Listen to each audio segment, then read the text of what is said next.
This is Japanese way to get the headache out. Long sleeve t-shirts, roll them up, and then tie up on your head like this, really tight. Okay, like this. So now your headache is gone because this give you new headache.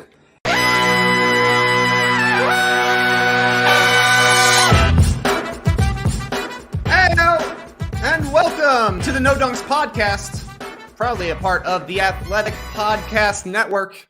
It's September 12th, 2023. I'm your host for today, Trey Kirby. We got Jerome in the yard making the magic happen, and I'm happy to be joined today by a national women's basketball staff writer for The Athletic, one of the co-hosts of The Athletic women's basketball show alongside Zena Kata and Sabrina Merchant. We got Ben Pickman on the show. Ben, what's up, man?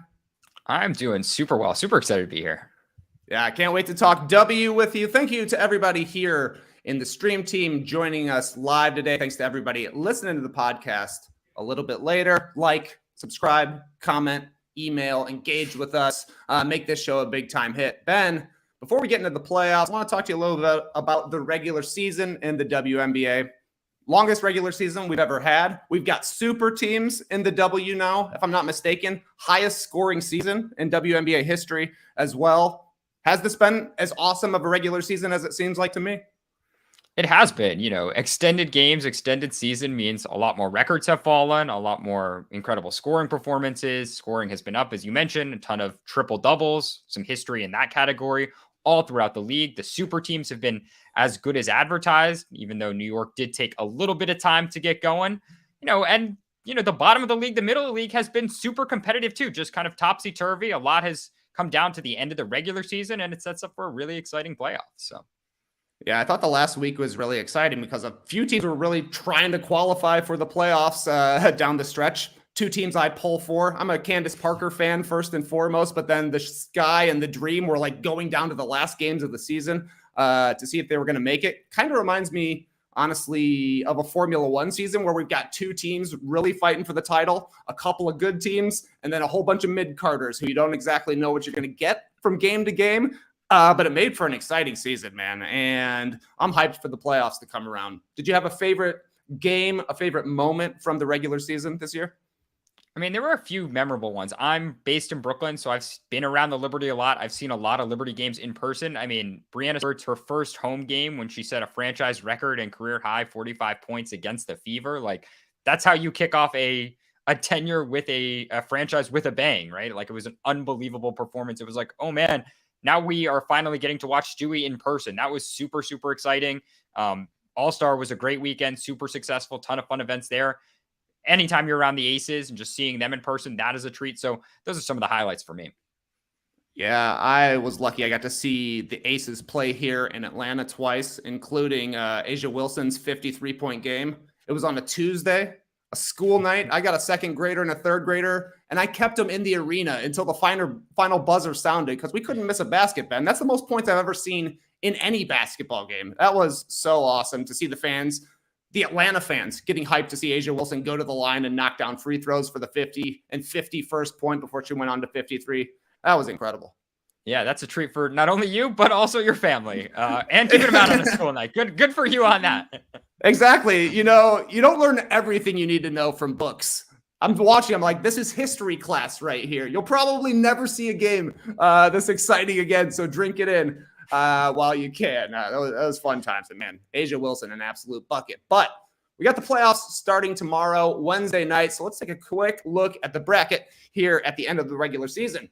The Aces are taking on the Chicago Sky in the 1-8 matchup. Would be awesome if Candace Parker was healthy for that one, but does not seem to be the case. The team you covered, Ben, the New York Liberty, take on the Washington Mystics, who do seem to be getting healthy at just the right time for the playoffs. In the 3-6 matchup, we've got the Connecticut Sun, a surprisingly great team this year, taking on the Minnesota Lynx, who I'm very confused by. And then we got the Dallas Wings versus the Atlanta Dream. I'm hoping to get to a game in that 4 or 5 matchup, Ben. But first question I've got for you, we mentioned how there's been two great teams this year, two super teams in the Aces and the Liberty. The Aces finished the season 34-6, first in offense, first in defense, but maybe a rockier second half to the season after starting 24-2. They finished 10-4 to end the regular season. Meanwhile, the Liberty, they finished 32-8 on the year, second in offense, third in defense. They won 8 of their last 9 games, 14 of their last 16 to challenge for the 1 seed at the end of the regular season. Are we destined to see these two teams in the finals, or is there anybody who could knock one of these two teams off? I mean, it feels easy and maybe a little anticlimactic to open this show and say that it feels like we're almost destined to have the Aces and the Liberty meet in the finals, but it certainly does feel that way. These two teams have been the two best teams in the WNBA all season long. Oftentimes it is by a significant margin, or we've certainly seen, New York most recently, they blew out the Connecticut Sun and seemed to put some distance between, the 2 and the 3 in this matchup. Certainly there's some other teams Connecticut can challenge. Dallas, I think, is an interesting dark horse in the postseason. And, we certainly learned last year in this new playoff format, there are no guarantees. We thought we were going to get a Chicago Sky appearance in the finals. We didn't in the end. Connecticut beats them in the semis in 5 games, 5 thrilling games rather. But it definitely does seem like we are on this collision course to get Las Vegas and New York. And frankly, I think for a lot of people, that is okay. These are the 2 best teams talent-wise. It's maybe 2 of the 2 best coaches in the league, 2 great fan bases, 2 great in-arena experiences. So, if you're a fan of the other 10 teams, of course, you want your team to make it, or the other 6 in the playoffs. But it does seem like nationally we're going to get a Liberty Aces final, or that's what I'm thinking we're going to get in the end. Well, and that's been a spicy matchup as well. I think they somehow ended up playing 4 times against each other just in August. I don't know how the schedule worked out that way, but it made it exciting to see these two teams kind of like gearing up for the playoffs, assuming they're going to take on each other. Obviously, the Liberty took down the Aces in the Commissioner's Cup championship game. I saw them celebrating like they had just won the WNBA title. Stewie was saying afterwards, this is our first piece of hardware.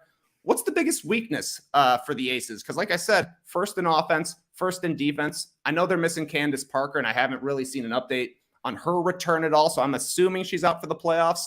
But how do you beat the Aces? I mean, it still seems like on the Candace Parker front that she is going to be out indefinitely. And as a result, just their depth has been a little bit more tested, right? Kia Stokes has slid into the starting lineup, and she is a very good defensive center, but she doesn't have the same impact nearly on the offensive end of the floor. And someone like Stokes, who was a valuable bench contributor at the start of the year, has been a valuable contributor for them in the past. She slides into the starting lineup and the bench gets even thinner. And so that is one real differentiating factor in my mind between New York and Las Vegas. New York has a little bit more punch off the bench, not only scoring. Maureen Johannes, the French guard, she can be, Becky Hammond described her as just like a gun. She just comes into the game. She'll fire off 8 straight points. Boom, boom, boom, boom, boom. Becky made that sound after they played a couple weeks back here in New York.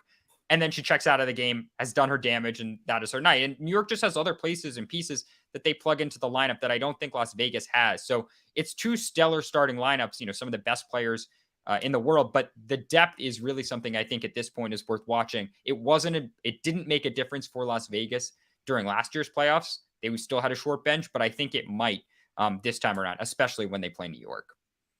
Is Maureen Johannes the coolest player in the league?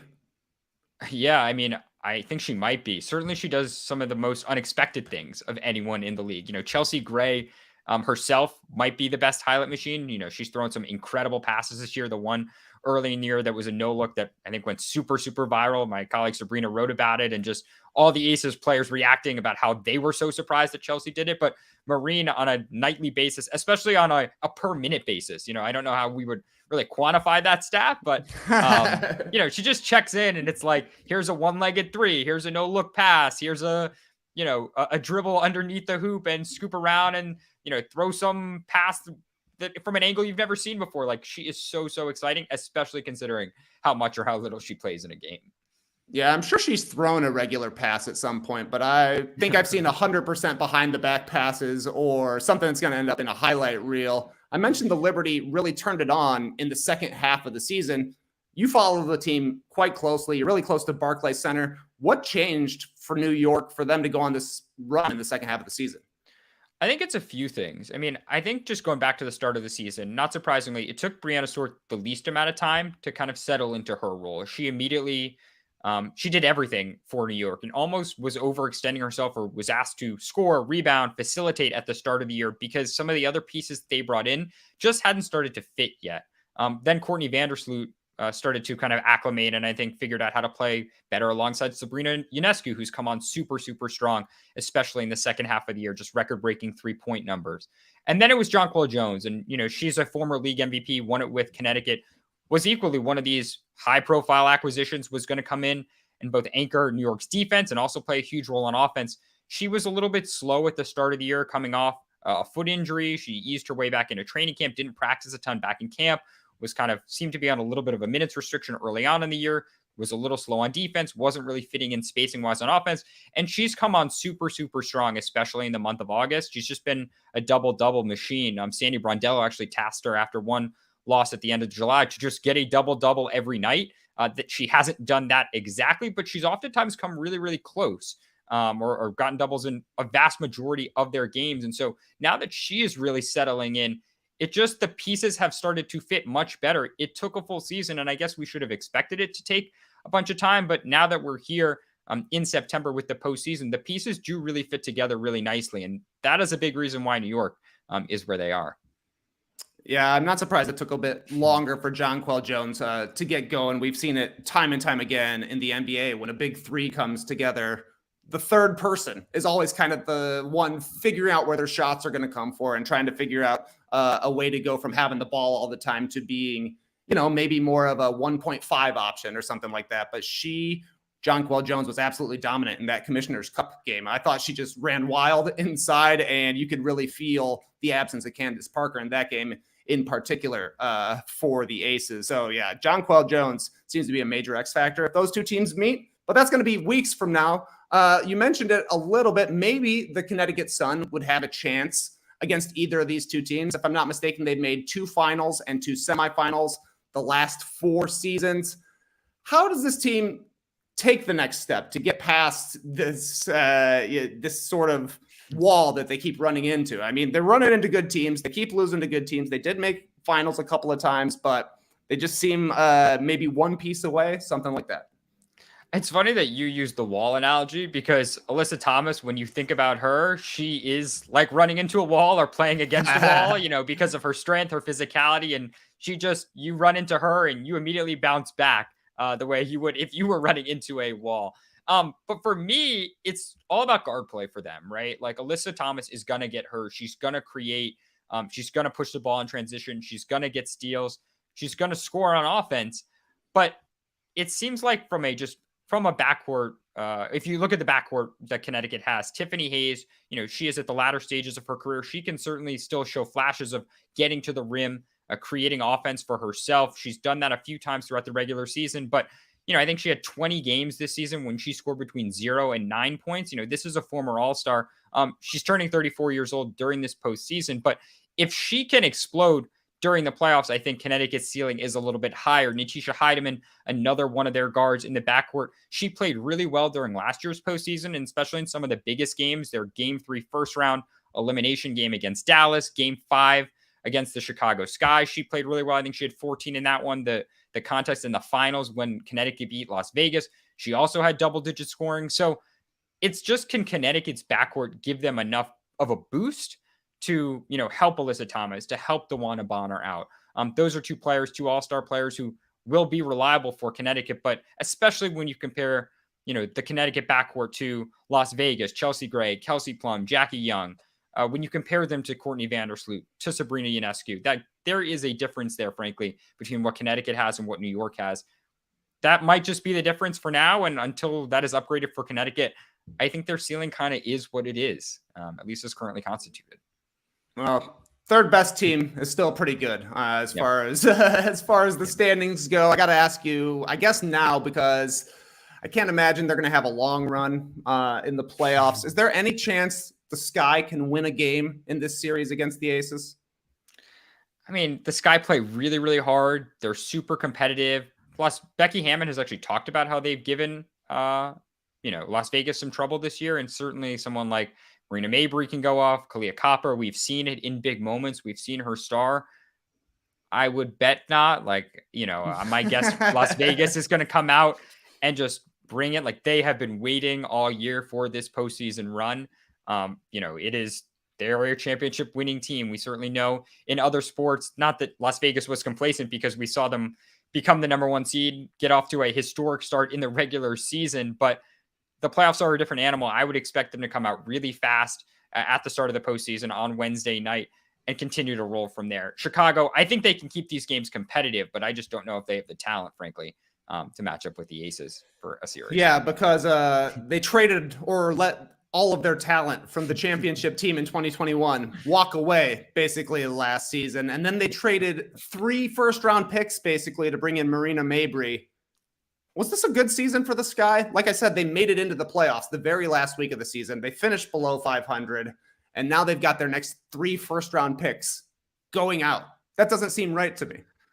Yeah, I mean, it's definitely a weird season for the Chicago Sky. Yes. I mean, I think, we did a poll, a roundtable among us as a staff on The Athletic online, and we asked what our biggest surprise was. And for me, it was James Wade's resignation mid-season. Like, I think all the other things aside that happened on court and off court, if you were going to tell a fan of the Sky and maybe a fan of the WNBA or anyone who follows the league, like, James Wade, the coach and general manager of the team, is going to resign abruptly in mid-July to take a job as an assistant coach with the Toronto Raptors, I think that was the biggest surprise, at least in my opinion, of the whole year. Certainly, he made a big swing for Breanna Stewart, who is a really, really good player, mind you, and she had a good year, but he traded all those picks, and then he kind of left mid-season. So it's certainly an accomplishment. They played really hard down the second half of the year. Getting in the playoffs is no small feat. They continued to bring it on a nightly basis. They did not quit despite the coaching change, but I don't know if it was a good season. It certainly was a noteworthy season, a surprising season, a strange season, maybe one of the strangest in the whole league, frankly. Yeah, when the GM trades away all of the future and then leaves months into the future, that was pretty weird. One Wade out, one Wade in. Dwayne Wade now a part owner of the Chicago Sky, so at least I'm feeling pretty confident about that. But yeah, it's tough to go from winning a championship, almost getting back, to now scraping into the playoffs and not exactly knowing where the next bit of help is going to come from. But at least Collier Copper signed an extension, so that's good because she is awesome to watch. Moving on, what do you think is going to be the most exciting first-round series in the WNBA playoffs? To me, it is Dream Wings. I just think there's a lot of talent. That's the 4-5 series. It's just 2 teams that have very interesting kind of up-and-coming rosters, a lot of young roster talent on both sides. Ryan Howard, Alicia Gray, kind of in Atlanta. They're back in the postseason for the first time since 2018. And then you have Dallas, right? Satu Sabali might win Most Improved Player. She's had, the best year of her young career. Arike Ogunbowale, one of the best bucket getters in the W.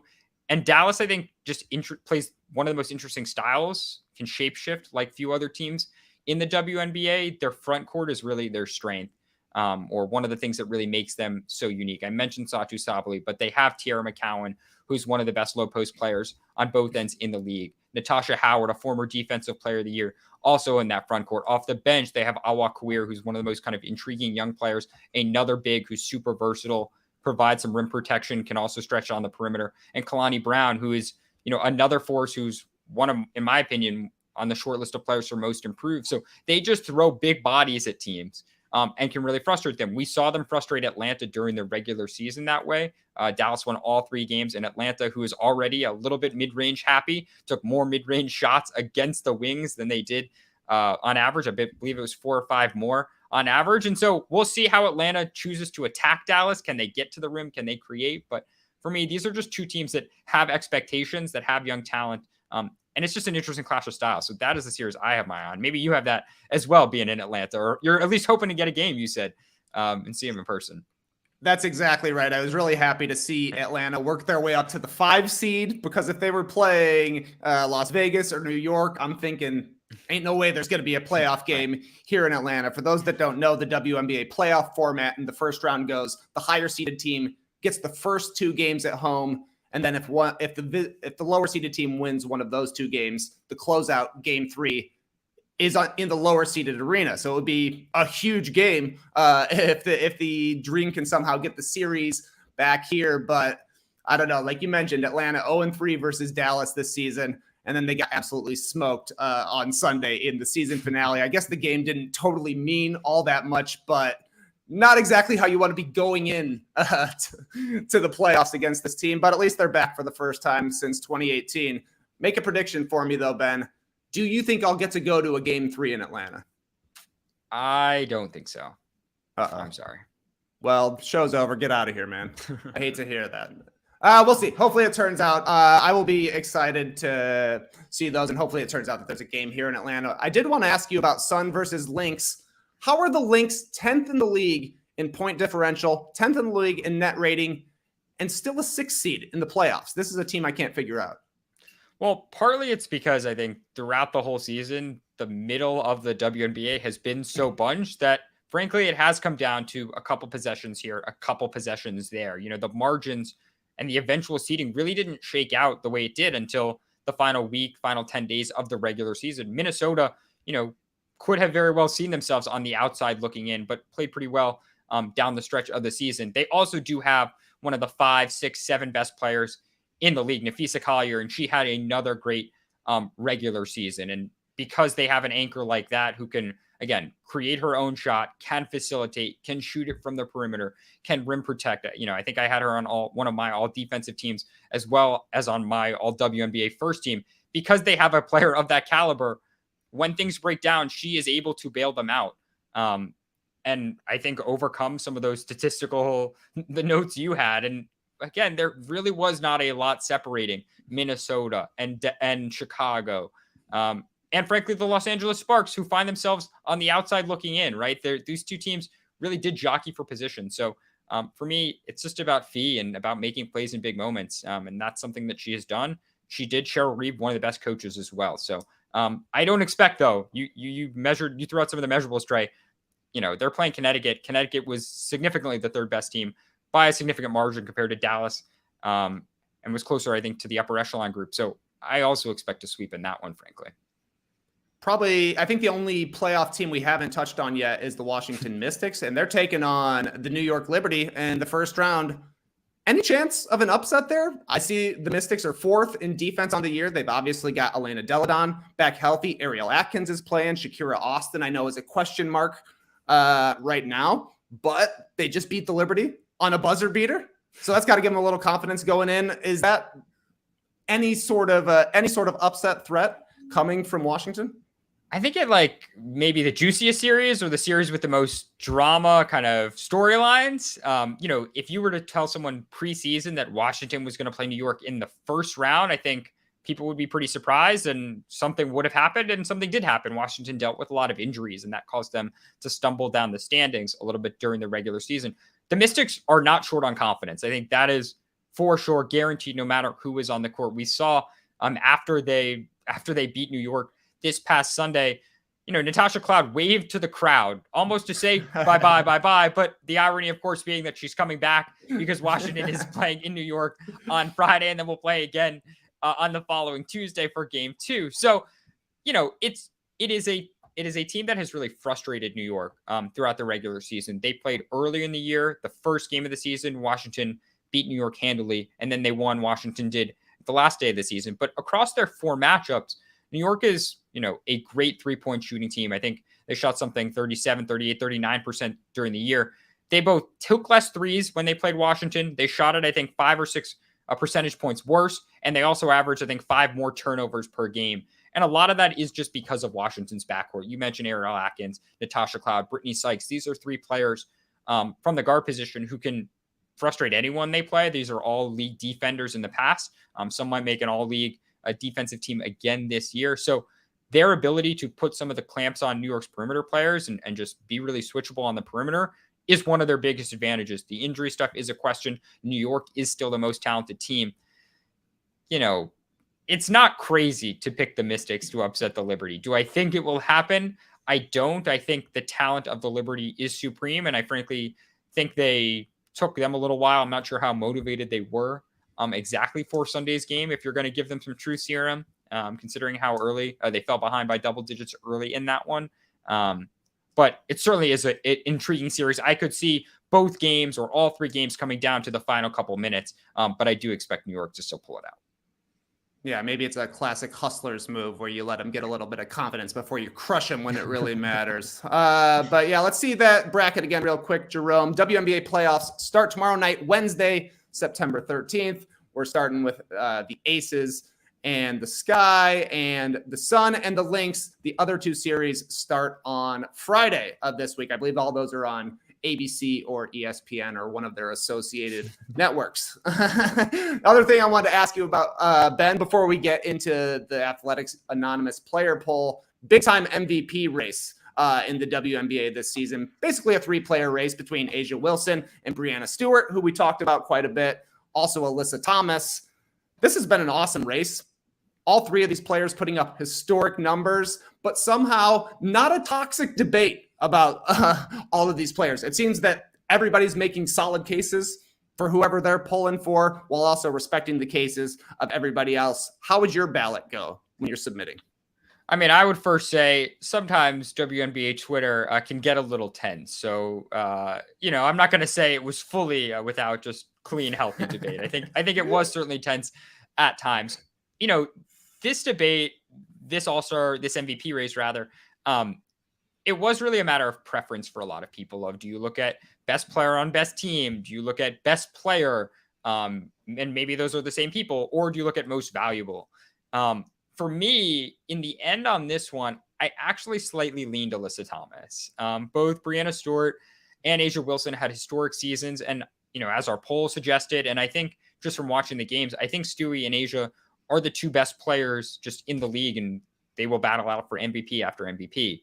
But the nature of Alyssa Thomas' seasons, just the amount of triple doubles she racked up, but more importantly, just the on-off splits related to her and Stewie and A'ja, right? There's so much talent around both on the Liberty and the Aces that I did kind of struggle to parse through, those on-off numbers, right? I think A'ja was, if you took her off the team in the minutes she was removed, the net rating of the Aces was still like the 4th best in the whole league. If you took Stewie off, they would be the 5th best team. I think Alyssa Thomas, if you took her off the court for Connecticut, they were like a minus 23 per 100 possessions. There was like a 30-point difference in terms of net rating with her on the floor. And she was like, I think was 2nd in the WNBA in minutes. Like she had to literally do everything for the Connecticut Sun. And she did it at such a supremely high level that in this conversation, in this moment, I actually lean with the kind of most valuable. I did rest on that word, which, you can certainly quibble with, and I don't necessarily always think is the right thing to do, but I just found the numbers to be pretty stark. There is so much talent around the Aces, and on the Liberty. Connecticut's roster just doesn't match up, and she really did carry them. Their other All-Star, Brianna Jones, she tore her Achilles early in the season. Connecticut had to reinvent itself and leaned even more heavily into Alyssa Thomas than they were planning heading into the year. And so just the magnitude of her year, how special she was, I actually went that direction. I don't know if you agree. I don't really think you can go wrong with any choice, frankly, though.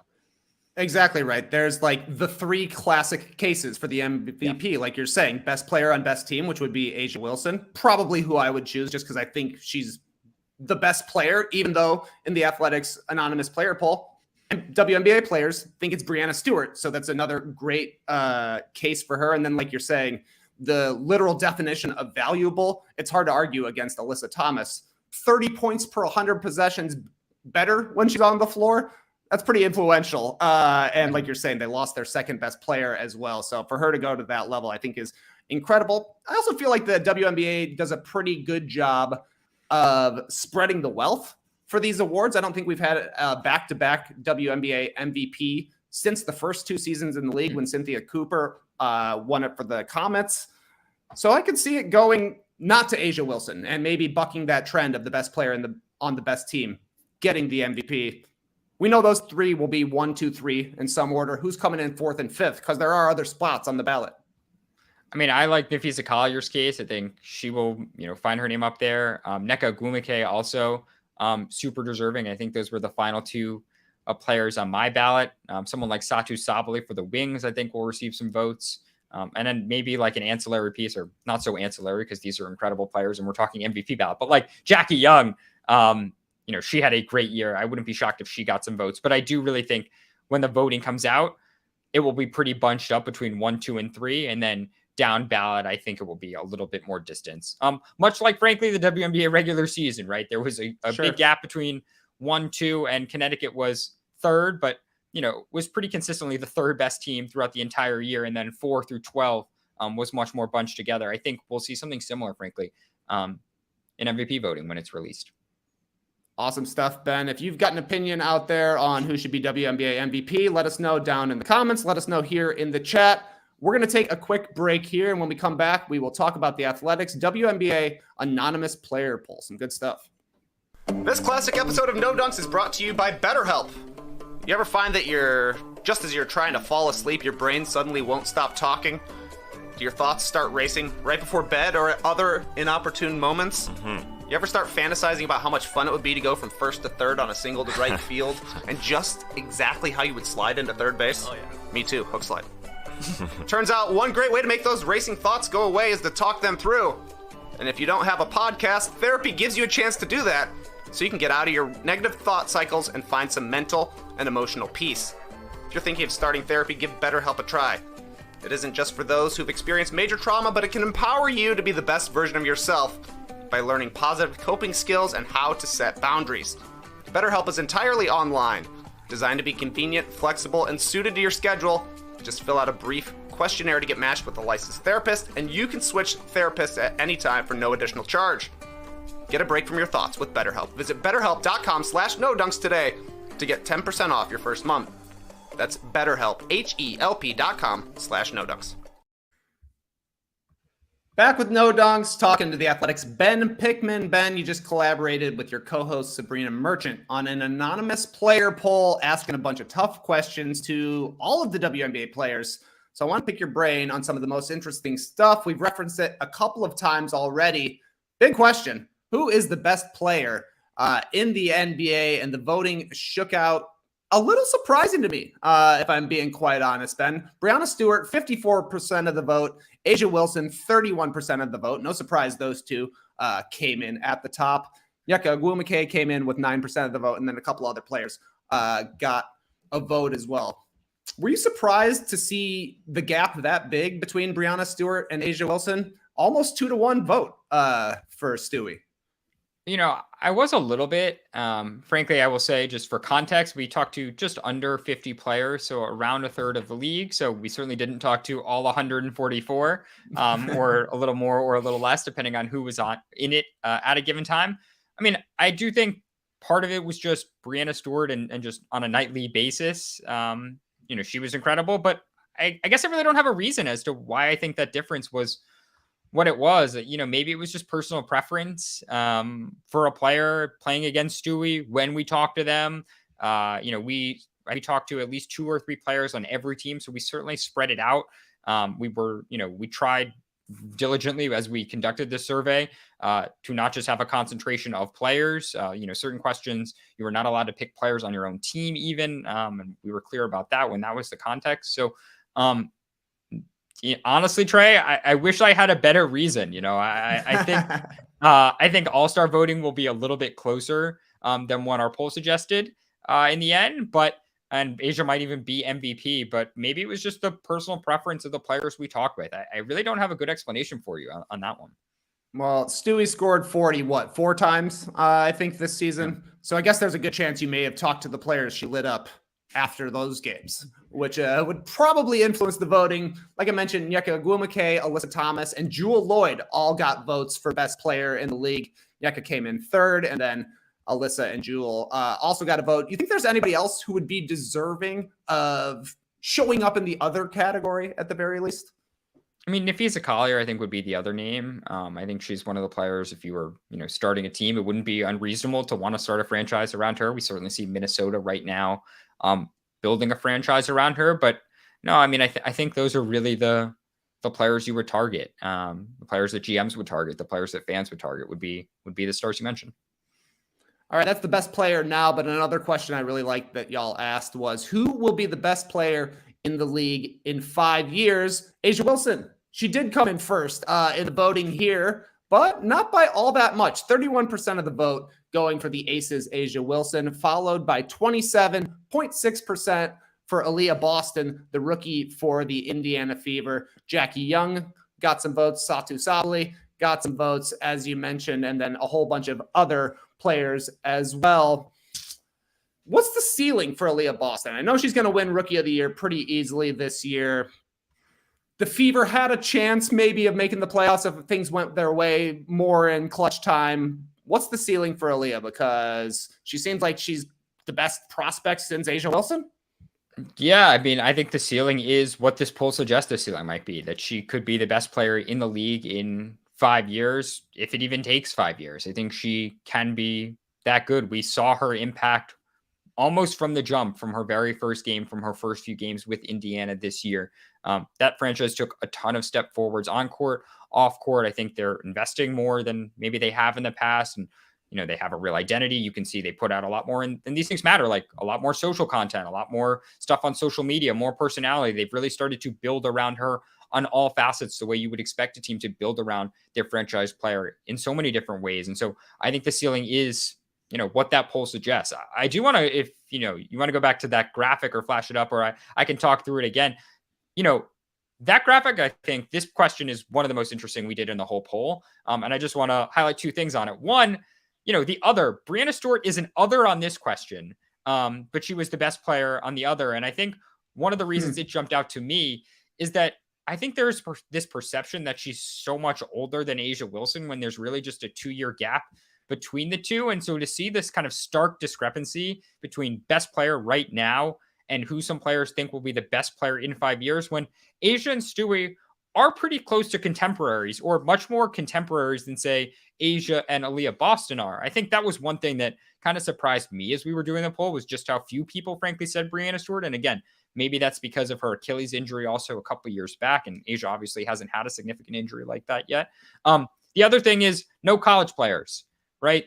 No Caitlin Clark, no Angel Reese, no Cameron Brink. You know, there's going to be an incredible influx of talent coming into the WNBA over the next couple of years. You could have said a college player for this question. We would have accepted it.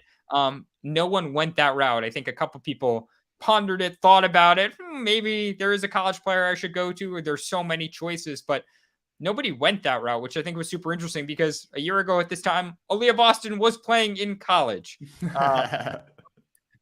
Things happen really fast. I think it will be super interesting in 3 years' time, say, if we ask this question again, just to see what people say. Yeah. In 3 years' time, do you think Aaliyah Boston will still be the choice? I mean, she'll be halfway through her 5 years at that point. She might be. And honestly, she might be the best player in the league at that choice, I think. Or maybe it will be 30-30-30. Stewart, Wilson, Aaliyah Boston. I think we'll have to see. It wouldn't be shocking. Maybe Caitlin Clark also. Who really knows? Yeah, we shall see. You mentioned that on some of these questions, you had to tell the players they can't include anybody on their own team. And that is the case for most underrated player in the league, which has a funny result because other came out as the champion. So who's your choice here as the most underrated player in the league? I mean, I think this was tough because there's a media angle to it, or like a public perception angle. And I think Jackie Young, who was the player who received the most votes, or the singular player that received the most votes, like, I think she is still undercovered, under discussed, maybe publicly. And that is why a lot of players, you know, ended up saying her. You know, you don't see a ton of, you know, tweets or big talk shows or segments about Jackie Young, but she's someone who most improved player, all-star starter. You know, she probably will make first or second team this year. One of the 5 to 10 best players, 12 best players in the league. But because she is a little bit more quiet as an outward personality, I think maybe doesn't get the coverage she deserves. But she also was a number 1 pick herself in 2019. And she just had this kind of steady growth, this steady improvement year over year. Now she is one of the best players in the league, but I don't think she's kind of talked about in that same group. So that answer didn't surprise me. But Naja Laney, another candidate who received a bunch of votes, she has been super important for the Liberty this year. She's really the Swiss Army knife defender for them. She's far more than just a kind of 3-and-D wing. And when she can create offense, when she can score the basketball, you know, she makes New York even more dangerous. Their starting 5 and their depth. She often guards best players on their team. You know, on a team of super teams, I think she often is forgotten a little bit, but she just signed an extension with New York to keep her there for the next couple of years as well. So she's a little bit underrated. And I think, especially as the postseason comes, she's a player to keep your eye on as you're watching New York, because she'll play a big role in everything they do and all the success that they may have. Yeah, kind of similar scenarios for Jackie Young and Benijah Laney being maybe the fourth player after the big threes on their teams, which is crazy to say. Like you're saying, for Jackie Young, she was a number 1 pick. She's going to finish top 20 in points and assists and basically was 50, 40, 90 for this season. And she's the number 4 option. And it tells you how stacked a team like the Aces are. A couple of things that stood out to me that I like to see, Cheyenne Parker getting votes for most underrated player in the league. Played a handful of seasons in the W, but really turned it on this year for the Dream, giving them an interior presence. She made All-Star for the first time. I love watching her play. And the other thing that kind of surprised me is no votes for Chelsea Gray. Finals MVP, the point guard. Like you're saying, she's got highlights time and time again. I was a little surprised that she didn't get any votes, just because she seems impossible to play against and a guaranteed clutch basket when it comes down to it. Yeah, but she does create a lot of highlights. And I think a lot of this is just public perception, and people tend to know Chelsea Gray's name. So, maybe that was part of it. But yeah, I mean, maybe Chelsea on another team, if she is the clear 1A option, whereas, in Las Vegas, she can be 1A, she can be, 2A, 3A, or 4A, depending on who is on the court. Maybe she's a little bit underrated considering how good she is. But I mean, we see a lot of Chelsea Gray, but I think Cheyenne Parker is another good shout too. I noticed you didn't ask most overrated player. That caused a ton of waves in the NBA when the question was asked, and Trae Young came back as the most overrated player in the league. Who do you think would have won that vote? I will bite my tongue on that, but I will say a lot of players also bit their tongues. It was something we set out to ask a little bit on. We set out to ask a little bit about that, and a lot of players really did not take to that question, I will say. Some had thought about it. Some did not take to it. I think it's one, frankly, it's like, it is a tough one if you're not getting a fair sample on, like, to just run. And that was something we wrestled with as we were putting this poll together, I will say. All right, fair enough. Moving on, another great question. Which organization would you most like to play for? And the Las Vegas Aces won this one pretty handily, taking home 27% of the vote. The next highest finishing team, the Washington Mystics and Los Angeles Sparks, both at 20%. What makes the Aces such a special organization? They've been great since they joined the WNBA. It's talent, but it's also investment. They have a 64,000 square foot brand new practice facility that has every amenity that you would want, every kind of recovery tub and chamber and food, and own beautiful lockers and a practice court that you can access at any time. It's just overall investment. I think it is a big reason why a lot of players chose them. Certainly playing in Las Vegas, and it's fun, and games are fun, and the game ops are great, and they do a lot of things to engage the fans. The crowds are really into it. But, I don't think it's a coincidence that some of the franchises that were most said or in that poll were some of the ones that have owners who have invested or have success. I mean, Washington, a big thing, they certainly have used some of the Mystics facilities, amenities, and have access to the Monumental Sports Group. Los Angeles, a ton of people said them. Frankly, they have a little less investment than some of the other teams on the list, but weather, playing in LA, playing in Staples or Crypto.com, playing in that arena, and the kind of appeal there, though they don't have their own practice facility like some of the others. And then New York, location, continued investment in the franchise. But Las Vegas stands out because of the talent, the ownership, their commitment to the product. I think that's pretty clear. And I think it's not really a surprise that we saw them at this point in this poll. I think that was the answer we were expecting, and it's the answer we heard. Yeah, I see the Sky crept in there with 10% of the vote. You think that's the Dwayne Wade effect? Yeah, that's actually a really good point. I think it definitely could be. I think it could be because they're another team that, they don't historically have the same level of investment as, say, New York right now, or Las Vegas, or maybe even a Washington or someone like Indiana who might be able to draw from some of the NBA facilities or the NBA ownership groups. Yeah, Dwayne Wade effect is a really good one. I think also playing in Chicago is still appealing. And we certainly saw during those finals runs, the final run that they had, that crowd is great. Like, they get really into it. They're super supportive of the team. And And yeah, maybe things are starting to change for Chicago. I think for a lot of players, it's personal preference too, weather, location, where they're from, little factors like that maybe we wish they wouldn't factor in as much, but these are their answers. So be it. Exactly right. I mean, you play 40 games. That's a lot of games, but there's 325 other nights out there that you got to worry about as well. Summers in Chicago, not bad. Summers in Chicago, not bad, but winters in Chicago, they are bad, as it turns out. Changing lanes here a little bit. This is actually from a different survey. ESPN also asked some WNBA players the biggest issue facing the WNBA, and they came back with 53% of the vote saying that travel is the biggest issue in the WNBA. I know y'all just did a big episode on the travel problem in the WNBA on the Athletic Women's Basketball Show. Do you agree this is the biggest question that the W has to figure out going forward? I do. I also think it is one that is really central to the upcoming collective bargaining agreements. And not to get too in the weeds and get too nerdy here, but I think it is one thing that the league recognizes is going to have to change, or players really want to change. And I think it is something that will change in the next 2 or 3 years when the new CBA gets renegotiated and eventually comes into effect. I mean, we see players on a nightly basis, especially in this extended 40-game season, talk about flight delays, talk about travel issues. It's something that I think a lot of people don't realize is there are so few off days in the WNBA because the day after a game, a team is flying from one arena to the other. And as anyone who travels commercially for fun, travels for work, goes on trips during the summer, recognizes, a travel day is not the same thing as an off day. Getting in an airport, flying commercial, waiting in long lines. We did this big report in mid-August that I recommend people checking out. I talked to Kathy Engelbert, the commissioner. I talked to the WNBPA head, Terry Jackson, and more than a dozen players about just small little solutions that they would want to see on the travel problem. A very simple one that some players talk about is lounges. Just having lounge access consistently.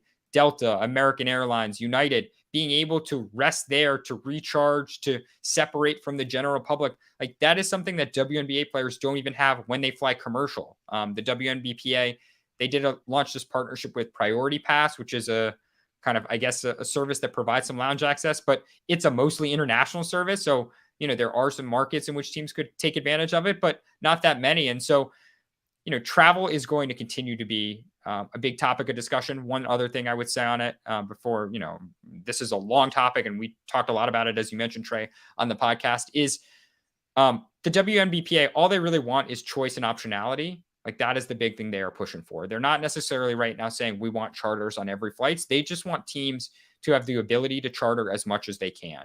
If you want to charter 3 flights, 5 flights, 8 flights, whatever, teams don't even have that choice right now. And that is something that they really want to see going forward. So I do expect some change on that, though, going forward. When is the CBA up and when do negotiations take place?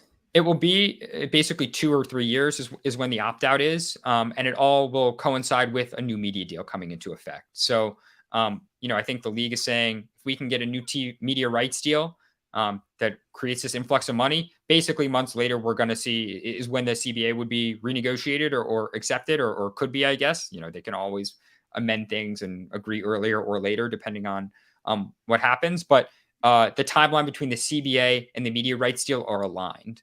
And so I think, assuming the WNBA gets a deal that they want, I think the players will see some charter changes that they want. One other thing that I think will be really interesting to this audience in particular is, the NBA doesn't actually require charter flights. Like, if you go through their CBA past and the new one, there's nothing in there that says teams have to fly charter.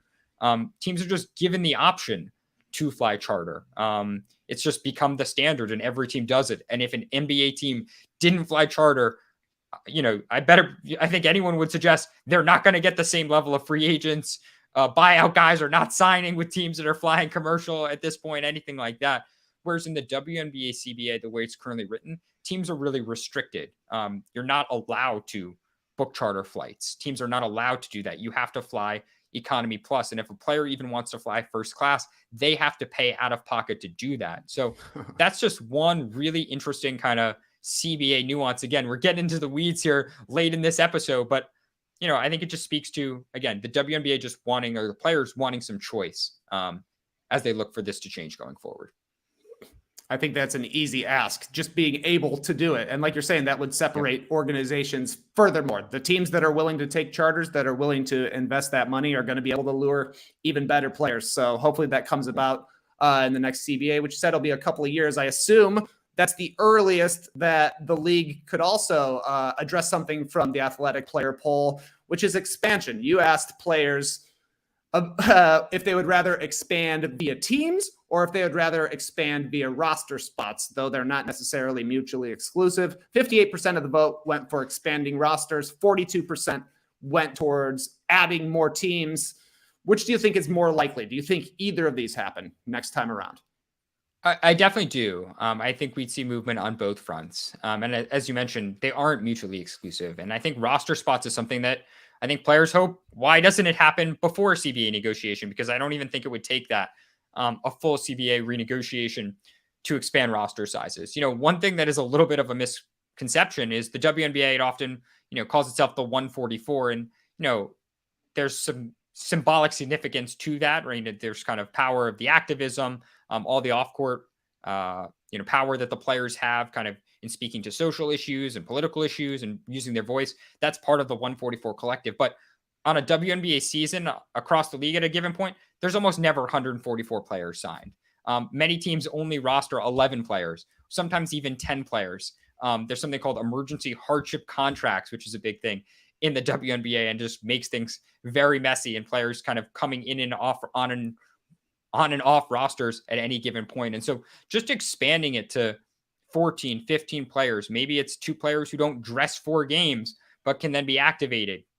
That can be 24 more jobs, 36 more jobs immediately. A lot of players in our poll, when we asked this question, they said, before we expand to more markets, can you just treat us better? Like treat the players you have better, make their experiences more positive. That was a common refrain we had, tend to those people in your house before building a whole new house was, to paraphrase one of the remarks from a player. And I think that's a super fair refrain.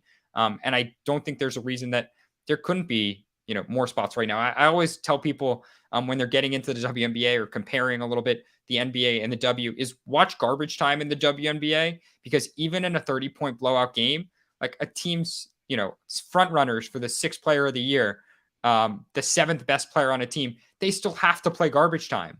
Like it's a 35-point game and they're still in the game. Whereas in an NBA game, you never see that, right? Like it really is empty. The concept of emptying your bench does not really exist in the WNBA. More roster spots would change that problem, but it also would have much more effects, obviously, than just that. Yeah, because at the start of the season, it was a big controversy that all of these young players were trying to break into the league. Right. And there just weren't enough roster spots to the point where number 1 overall picks are getting waived a couple of seasons into their careers, which is something, like you're saying, you wouldn't see in the NBA. So adding, 30 more jobs would have a big time effect, I think. Yeah. And look, I think first round picks, you usually get maybe one season in which it feels pretty safe. And some in recent years we've seen haven't even made it through that. But generally, I think a first year for a first round pick is safe. But by year 2, when that preseason, that training camp comes around, like you are fighting for your job just like any other player. We see it with 2nd round picks, 3rd round picks right off the bat. I think it's like why in our business, sometimes doing WNBA draft grades like feels kind of silly. Because it's like, what are we really evaluating here? What are we really grading? Like, what chance do these players really have of making the team? It's a sad thing to say, but it is a little bit of the reality that 1 rookie, maybe 2 will make a roster. On occasion, 3 will make a roster. If that, and some teams don't even have first round picks, it just makes, it is really hard for rookies to break in. Expanding the rosters would help player development. And again, it would alleviate a lot of problems you said too, Trey. Well, you mentioned fixing the house that you're in before building a new house. If the WNBA decides to build a new house, which city is the next to get a team? I mean, I think the front runners, a lot of people expect Toronto, which we saw a preseason game this year between Minnesota and Chicago. Sellout crowd, amazing atmosphere. I think they just put out a WNBA branded court. I forget where in the city it is, but if you can, someone search on Twitter, it is a super, super cool looking court. I think that city is primed and ready to go. I think the Bay Area is also another front runner. Maybe it's affiliated with the folks that own the Golden State Warriors. Maybe it isn't, but that is another market that I think is clamoring for a WNBA team that I think a WNBA team would definitely succeed in. Awesome stuff. We will wait and see what actually ends up happening with travel, with expanding roster spots, with expanding the entire league in general. We're going to head to tweet of the night. Tweet of the night. Wow. Twitter.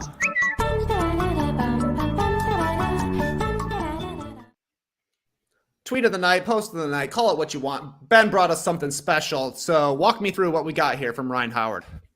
Yeah, really, it is kind of the tweet of the season and, the exchange of the season. It is going back to a game earlier in the year when Atlanta and New York played each other. Atlanta blew out New York on this. I think it was June 23rd was the night of the game, a 30-point game in Atlanta. And Ryan Howard tweets out July 27th. She has marked her calendar because that was the next time that New York and Atlanta were going to play. Like any good Twitter story, this is a multi-part drama. So if you go to the next tweet, the next screen, you can see on July 27th, these two teams played. The New York Liberty on their official account, they certainly knew that Ryan Howard marked her calendar. And as they said, like we said before, business is business. The New York Liberty handled Ryan Howard and the Atlanta Dream that night. They actually did it twice. They, did that kind of pull graphic thing that you often see a site like Clutch Points do. I don't even know how to describe that. The little screenshot in the tweet, another tweet to reference Ryan Howard. Then Ryan said, she kind of acknowledged that New York got the last laugh. And, she said, no, it's cute. Like she's going to redeem herself going forward. This is a 3-part play. She didn't have the opportunity to redeem herself. These teams won't meet in the postseason. I believe. I'm not sure. I guess I'm pretty sure, or I feel very likely saying that they will not meet in the postseason. I'm not sure how the math breaks out. I think they're on other sides of the draw entirely, but we'll wait until next year to see if there's a fourth act of this play, if there's any future resolution. Clearly no love lost between Ryan Howard and the New York Liberty and the New York Liberty social media staff, because they also got engaged in this fun, not just the players. Well, I don't know when game 1 of the WNBA finals is scheduled, but I'd love to see a Ryan Howard tweet calling out the New York Liberty. I'll see you in the finals. Maybe she'll be wearing an Aces jersey sitting courtside. Who knows?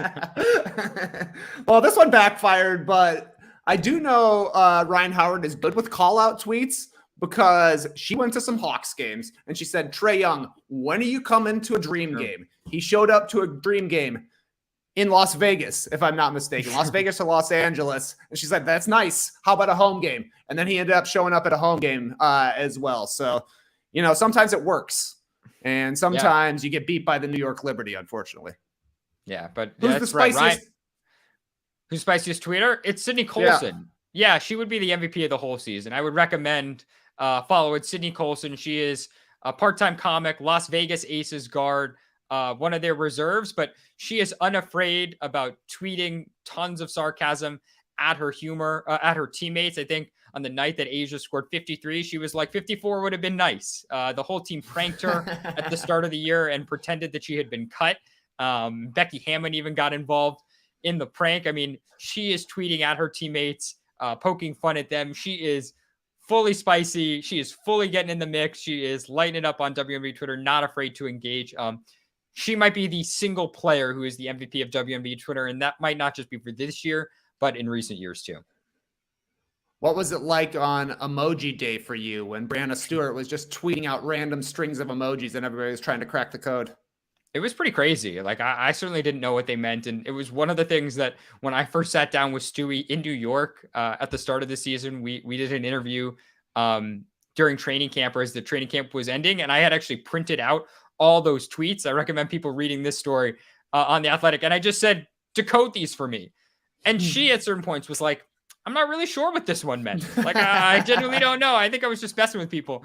And I kind of respected it. Like, some of them made sense. Some of them she was trying to explain. And then some, we were both at a loss. And I think that was kind of the fun of it. Certainly good for the drama. I think we'll see something similar this year. She harkened back to Blake Griffin and DeAndre Jordan and Chris Paul and the famous, Clippers, Rockets, locking in the house, where's the chair, all the playing stuff. That was her inspiration, which I also thought was such a great callback for some Twitter emoji off-season battle. Yeah, very relatable. I mean, you and I are podcasters. There's a lot of times where we know exactly what we're trying to say, and a lot of times where we're just talking, and some stuff is just coming out. It even happens to Breanna Stewart, which I suppose is good to know.